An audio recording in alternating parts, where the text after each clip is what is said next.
Nathalie Lemar, donc chargée projet Donut à la ville de Grenoble. J'ai commencé à travailler en septembre 2022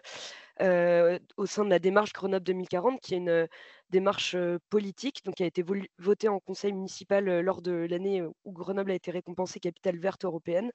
Et l'idée de cette démarche, donc qui est avant tout une démarche politique, c'est donc les 3 piliers qui sont affichés à l'écran: lier le social et l'environnemental, réconcilier la raison et les émotions en se basant sur un socle scientifique fort, mais en faisant aussi une part au sensible, et enfin connecter le local et le global. Ces 3 piliers sont aussi essentiels dans la théorie du donut et ses applications. Et peut-être, simplement pour très rapidement, poser le cadre, donc la théorie du donut, c'est un des outils qui a été, choisi par la collectivité pour appuyer cette, démarche de manière concrète, à côté d'autres outils. Et il y a notamment une stratégie de résilience qui va être bientôt publiée et qui est pilotée, par la direction gestion et prévention des risques, pour sécuriser en fait ces trajectoires de transition et cette projection qu'on fait à Grenoble 2040, enfin en 2040, en termes de politique de transition. Donc la, 1re commande politique était de réaliser grâce à la théorie du donut, un portrait, de territoire, donc un diagnostic que vous voyez à gauche sur l'écran, qui est en fait, tout simplement une recherche sur des indicateurs de territoire qui permettent de rendre compte de la situation. C'est un choix nécessairement, arbitraire, puisque, on va résumer par exemple la culture à, un indicateur,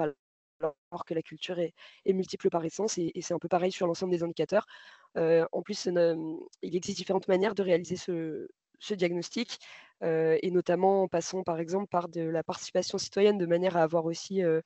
un avis, citoyen. Or là, le travail qui a été effectué, c'est vraiment purement un travail en chambre avec, à partir des bases de données ou des données, produites par la collectivité. Donc on n'est pas du tout sur une, démarche, participative et ou, en tout cas de concertation. Il y a ensuite un autre travail qui a été enclenché, au niveau des grands plans et stratégies politiques, de la ville, de manière à identifier les grands axes, et les leviers. Donc là, vous avez l'exemple du plan municipal de santé qui a été remis à jour, cette année, et de voir est-ce que ces différents plans répondent ou pas aux enjeux qui ont été mis en valeur, à travers le diagnostic et de manière plus générale, les constats qu'on a, au sein de la collectivité. Et enfin, ponctuellement et notamment en m'adossant sur les activités ou les animations organisées par la ville de Grenoble, j'anime des ateliers ou des stands de sensibilisation ou quoi avec des citoyens et citoyennes, heu, davantage en partant donc du vécu, et cette fois-ci on est plus sur une approche vraiment sensible et un peu plus, basée sur des approches d'éducation populaire que vraiment sur une approche très, donnée, data et cetera. Et là, l'idée, c'est davantage de soulever des questionnements sur nos modes de vie, sur la manière dont on mène, les activités, humaines et autres, et donc aussi d'échanger avec la population sur, différentes actions qui sont possibles et cetera. C'était juste pour vous montrer différentes échelles d'application, mais je vais, comme l'a, proposé Fiona, rentrer davantage, sur le portrait de notes pour commencer. Donc vous pourrez trouver le détail des indicateurs, en ligne. Très rapidement en termes de lecture, donc j'ai pas reprécisé le donut, mais donc la forme, ronde, en fait, permet de positionner sur le cercle extérieur les 9 limites planétaires qui constituent le plafond environnemental, les limites finies de la planète, où vous allez retrouver donc en rouge à l'extérieur du donut, c'est en fait les dépassements, de limites planétaires, et ou des indicateurs qui ont été choisis pour illustrer au mieux, ces limites planétaires lorsque, la territorialisation n'était pas possible. Et au centre du donut, vous avez, 16, besoins fondamentaux qui constituent le plancher social, qui seraient en fait les besoins, satisfaire pour, la population à minima. Donc ça va d'accès à l'alimentation, la santé, l'eau, un logement, jusqu'à des questions d'équité sociale, d'égalité dans la diversité, d'accès à la culture, l'éducation et cetera. Et donc le travail, que j'ai effectué a été d'aller chercher dans des bases de données, des indicateurs qui permettent de quantifier en fait, où en est la ville de Grenoble par rapport à des seuils scientifiques, par rapport à des objectifs réglementaires ou des recommandations internationales comme, pour la pollution de l'air, les seuils, recommandés par l'OMS, par rapport à la santé humaine. Et ce que vous voyez en pointillé bleu, c'est une comparaison par rapport à la moyenne, française, lorsque c'était pertinent. Mais je vais rentrer un petit peu plus dans le détail là, avec l'exemple par exemple sur le changement climatique, où vous avez donc le bord du donut qui correspond à l'objectif cible de neutralité carbone en 2050. Ce qui dépasse en rouge foncé, en fait, c'est les données enfin, du coup, de 2019, pardon, en termes d'émissions de gaz à effet de serre, de carbone sur le territoire de Grenoble. Donc ce qui dépasse en rouge, c'est ce qu'on doit encore diminuer si on veut respecter et atteindre l'objectif de neutralité, carbone en 2050. Et puis ce que vous avez en rose, plus clair, sous les pointillés bleus, c'est en fait, si enfin la lecture qualitative, c'est si, à Grenoble, on émettait autant de gaz à effet de serre en moyenne qu'en France, en fait, on en serait là. Donc c'est aussi une manière de montrer ou de j'allais dire de rétablir la vérité, mais plutôt de montrer aussi qu'effectivement, par exemple, sur la pollution qui est la dimension juste à côté, la ville de Grenoble est vraiment en retard par rapport à la moyenne française, mais sur des enjeux, par exemple, de gaz à effet de serre qui s'expliquent notamment par une forte mobilité à vélo à Grenoble, un certain, engagement aussi sur, des régimes végétariens importants par rapport à une moyenne, nationale, qui fait aussi ça explique ce décalage, par rapport à une moyenne nationale, à prendre avec des pincettes et qui donc ici est une mise à l'échelle théorique puisque, il était, absolument pas pertinent de comparer les émissions à l'échelle d'un pays et d'une commune. On a un autre exemple ici avec la biodiversité où là, pour le coup, on n'a pas cette mise à l'échelle théorique puisqu'il s'agit tout simplement du pourcentage d'espèces d'oiseaux menacées ou quasi menacées d'extinction sur le territoire et à ce moment-là, ben, on a la donnée à l'échelle nationale et locale, exprimée en pourcentage. Donc on peut, plus facilement, on va dire, mettre en parallèle, la donnée même si voilà, toujours à prendre avec précaution puisque, on va au niveau national, on a un territoire qui est beaucoup plus, diversifié en termes d'écosystèmes que si on prend l'échelle, de la métropole. Et enfin, dernier exemple sur les flux d'énergie et l'énergie, pour montrer aussi, en fait, c'est une dimension qui se retrouve à la fois sur le plafond environnemental en termes en fait, de métabolisme urbain et sur les enjeux sociaux où là, on va être vraiment sur, des dimensions plutôt, socio, environnementales de précarité énergétique, d'accès à l'énergie. Et donc ici, vous avez idem, un objectif, du plan air énergie climat, au niveau des flux d'énergie, de diminution de la consommation d'énergie finale sur le territoire et en termes, enfin sur les enjeux sociaux, on va être davantage sur des questions de précarité énergétique donc avec, cette distinction, logement et mobilité et c'est notamment la part de foyers dont les dépenses en fait mensuelles, sont, jugées trop importantes par rapport, à l'enveloppe, totale. Voilà, c'était juste pour expliquer un peu comment est construit, le donut. Encore une fois, à prendre avec des grosses, grosses précautions, aussi bien en termes méthodologiques que de lecture et voilà, ça a été un travail, j'insiste, qui a été fait plutôt en chambre donc aussi, l'aspect citoyen qui n'est absolument pas présent et puis, donc ça, c'était le 1er, la première aventure, on va dire, donut, au niveau de la ville de Grenoble. Ensuite, il y a eu toute cette, partie de cartographie, aussi de beaucoup enfin, d'interventions, lors d'ateliers et cetera et puis, il y a un peu plus d'1 an, la direction, des finances, contrôle de gestion, m'a demandé de travailler, avec eux sur un outil d'aide à la décision. Un outil donc qui doit permettre d'arbitrer notamment des projets d'investissement inscrits au plan pluriannuel de la collectivité, des projets qui sont toujours à l'étude et pour lesquels, en fait, les élus sont amenés à faire des arbitrages pour prioriser, reporter, renoncer et cetera et donc l'idée, c'était de pouvoir ajouter, aux critères, classiques, politiques et financiers, une dimension extra-financière qui intègre les enjeux environnementaux et sociaux. Donc j'ai développé une grille d'analyse environnementale et sociale qui se décline, en 6 grands axes, 3 environnementaux et 3 sociaux pour représenter aussi cette responsabilité de la collectivité sur le territoire. Donc rapidement, on a le changement climatique, la biodiversité et les écosystèmes, gestion des ressources, donc le changement climatique qui intègre des questions de transition, énergétique évidemment également, biodiversité écosystème avec aussi la question de la pollution des milieux et puis la gestion des ressources, on a vraiment tout ce qui va être, les flux de matières premières, mais également des questions de fluides, d'économie circulaire, la gestion des déchets et cetera et puis sur les enjeux sociaux, on va voir dans un premier axe, tout ce qui est santé urbaine, donc santé humaine pardon, donc vraiment les besoins, vitaux, de bien-être, d'accès à l'alimentation, fraîcheur et cetera. Cohésion sociale, on va être davantage sur tout ce qui est le vivre ensemble, les questions d'hospitalité, d'éducation, de culture, de lien social, de relations citoyennes, de participation, de citoyenneté et enfin un dernier axe sur la justice sociale où là on est davantage sur les questions de précarité, de vulnérabilité, d'égalité, d'équité et cetera. Chacun de ces sous-axes, est décliné en 3 sous-axes. Donc si je prends le changement climatique, on a la lutte contre le changement climatique, la transition énergétique, la fraîcheur en ville, enfin augmenter la fraîcheur en ville et qui ensuite vont s'adosser sur des objectifs politiques de la ville et ou réglementaires, et qui s'appuient sur les différents plans et stratégies de la collectivité. Idem pour les axes sociaux. Mais en fait, la particularité de cet outil, c'est qu'il a donc moi, quand je l'ai créé, je me suis à la fois basée sur le référentiel du donut, mais j'ai aussi croisé d'autres référentiels, comme la taxonomie européenne ou la,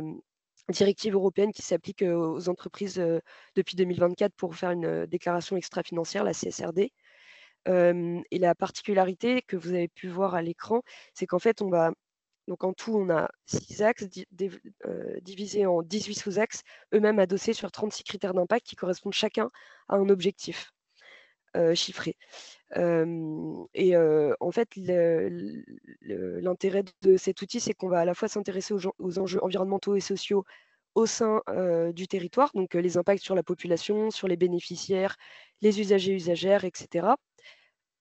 Ici, à droite, et puis on va également s'intéresser en fait, au bien-être au travail, et aux agents, agentes qui travaillent, sur les différents projets, analysés. Donc on va avoir cette, double vision aussi, au niveau environnemental. On va être, d'un côté regarder les enjeux directement liés à la réalisation, la mise en œuvre du projet, par exemple, si on parle de rénovation, les flux entrants sortants de matériaux et cetera, et de l'autre côté, les enjeux un peu plus larges sur le territoire, comme les pollutions qui vont être émises, ou les impacts, à plus large échelle. Ce qui permet d'avoir, à la fois, une analyse interne et une analyse davantage sur le territoire. Voilà, double matérialité, ce que je disais. Donc cette, grille, en fait, elle se décline sous la forme d'un questionnaire qui peut s'adapter, à une très grande diversité de projets et de périmètres de projets, adossé sur 36 critères d'impact, et donc avec cette double matérialité que je viens de présenter. Et en fait, comment se décline l'outil? Donc là, j'ai avec l'exemple toujours du changement climatique. Le changement climatique, sous axe 1, la lutte contre le changement climatique. Le critère d'impact, ça va être la réduction des émissions de gaz à effet de serre, et qui est adossé lui-même sur un objectif politique issu du plan Air Énergie Climat,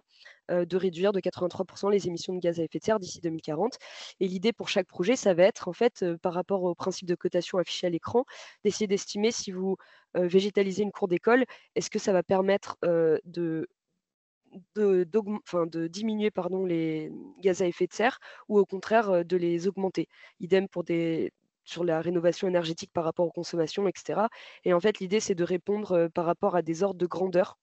Donc est-ce qu'on va, diminuer les gaz à effet de serre de plus de 50, de plus de 80, et cetera, et cetera. Ce qui permet en fait aux chefs de projet d'essayer de positionner, de scorer en fait, le projet,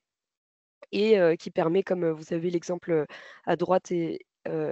ensuite de représenter en fait sous la forme d'un donut, les points positifs ou les améliorations, la contribution en fait des projets aux objectifs politiques, de la ville, d'une part, et de l'autre, au contraire les axes d'amélioration, les axes de redirection. Et l'idée, c'est aussi de pouvoir, alerter, au niveau politique sur des projets qui, auraient des cotations trop négatives sur certains enjeux d'artificialisation des sols ou de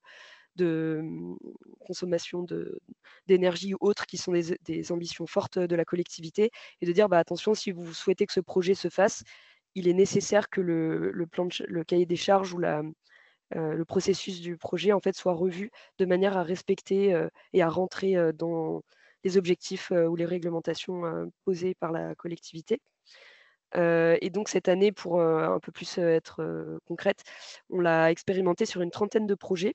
La grille a été présentée en séminaire, élu, et a eu un très bon accueil, y compris, au sein des services qui ont vu aussi, dans cette grille l'opportunité de questionner des aspects jusque-là, un peu des points aveugles, des projets. On a systématiquement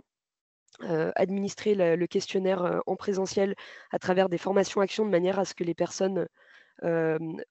intègrent et s'approprient, l'outil. Hem Une diversité de projets qui va effectivement des projets de, rénovation, de végétalisation d'écoles, à des projets, très réglementaires de rénovation de bâtiments, municipaux, jusqu'à, des projets de mutualisation de locaux, associatifs. Donc il y a eu, voilà, cette, trentaine, de projets qui ont été passés au crible de la grille. Après, si je dois dire un peu les limites. Donc les avantages, c'est qu'à chaque fois, on a associé les directions thématiques et opérationnelles, donc celle qui, par exemple, la direction jeunesse et puis la direction de l'immobilier qui va vraiment conduire les travaux, et de questionner des sujets comme la biodiversité, la question de l'eau, certains angles morts, en fait, est apparu particulièrement pertinente grâce à l'outil. Par contre, en termes de limites, je dirais que c'est notamment au niveau politique où, au vu aussi de la temporalité, on arrive en fin de mandat et des priorités aussi politiques de chaque élu. La grille n'a pas été le critère principal d'arbitrage. Il y a eu un maillage qui s'est pas bien fait entre la décision politique et puis les résultats en fait des cotations de projets. Donc c'est un processus qui a à perfectionner. Idem sur les protocoles de redirection pour des projets qui ont été cotés trop négativement. On n'est pas encore, on n'a pas encore abouti sur des protocoles concrets. Donc c'est des pistes, là pour, les mois qui viennent. Par contre ce qu'on a déjà commencé à travailler, c'est, de pouvoir étendre en fait, l'analyse sur des projets de fonctionnement. Ce qui est particulièrement intéressant puisque c'est des coûts, récurrents en fait, et notamment derrière de pouvoir développer des outils vraiment un peu comme des checklists ou quoi, des outils très concrets, opérationnels pour aider et accompagner les chefs de projet à mieux intégrer les objectifs politiques, les objectifs des plans et stratégies portés par les différentes directions, et développer toujours cette transversalité puisque cette grille, elle a été pensée à la fois avec les services nature en ville qui sont très à jour sur les questions de végétalisation, de désimperméabilisation, d'eau, d'infiltration dans les sols, etc., qu'avec les services de la commande publique sur tout ce qui est critères d'approvisionnement, etc. Donc pour le coup, cet outil, il a vraiment été co-construit avec les expertises des directions de la collectivité. Et donc, c'est aussi ce qui a favorisé la prise en main et la meilleure acceptation, on va dire, par les services, et qui permet de faire un peu une synthèse de tout ce qui est porté par la ville. Donc voilà, juste avant de conclure, ben, donc ça fait maintenant presque 2 ans et demi que je travaille sur les différentes applications du Donut. Donc au début, on est parti sur ce diagnostic qui est vraiment juste un outil de visualisation qui n'a pas vraiment d'opérationnalisation concrète, mais qui a juste l'avantage d'offrir en une image une vision, une grille de lecture du territoire. Puis est venue aussi la volonté de voir est-ce que nos politiques publiques sont assez ambitieuses par rapport à tous ces enjeux territoriaux, d'où cette analyse et cette cartographie des plans et stratégies qui reste encore de la visualisation, mais qui permet et qui a été intégrée en fait dans l'ensemble de l'introduction de ces documents et stratégies. Idem en termes de communication, sur un visuel, de montrer les gros axes d'action de ces politiques publiques, pour aller finalement sur cet outil de pilotage, d'aide à la décision, d'impact assessment, comme on dit en anglais, qui s'avère être en fait l'aboutissement le plus opérationnel au sein de la ville de Grenoble, de la théorie du donut, et qui en tout cas a vraiment beaucoup intéressé les services techniques. Et puis cet outil de concertation, pour l'instant, on n'a pas encore parfaitement mis à disposition des citoyens et citoyennes, mais qui par petites touches comme ça permet aussi d'avoir cet échange et d'ouvrir des espaces de réflexion et de partage. Et puis quand même des grosses limites et des gros warnings sur l'usage de cette théorie et ses applications territoriales. Comme le disait Fiona, la territorialisation de certaines limites planétaires, elle est particulièrement compliquée, surtout à une échelle communale. Elle a même parfois pas de sens. On a aussi un énorme manque de données. Il y a cette question aussi de quel référentiel choisir. Sur les enjeux sociaux, on a très peu d'ambition ou d'objectifs fixés politiquement. Donc c'est aussi un questionnement de à quel point il faut mettre aussi une dimension démocratique ou aller chercher aussi l'avis de la population. Nous, on a fait le choix aussi tout simplement par rapport à l'urgence politique qui était de sortir ce diagnostic en 4 mois, de choisir des indicateurs plutôt INSEE, CAF, etc. Mais il y a cette question de s'appuyer sur d'autres référentiels comme IBEST ou quoi, qui pourraient permettre d'avoir aussi davantage une prise de température au sein de la population. Donc c'est des questionnements qu'on a et qu'on souhaite perfectionner, y compris avec d'autres parties prenantes comme vous qui réfléchissez sur ces questions-là. Mais voilà, c'est tout le temps des arbitrages politiques dans tous les sens du terme. Il y a aussi des dimensions techniques où on manque de données parfois. On a des enquêtes qui parfois ne permettent pas de couvrir un échantillon suffisant de personnes, et qui donc questionnent aussi la robustesse, on va dire, des référentiels qu'on choisit. Une dimension technique aussi relier cet outil qui est un outil parmi d'autres à d'autres initiatives qui sont déployées au sein de la collectivité ou sur le territoire. Par exemple, on a quelqu'un qui fait une thèse sur la comptabilité écologique. Comment est-ce qu'on arrive à mailler les deux et pas juste à superposer des outils qui sont tous très intéressants, mais qui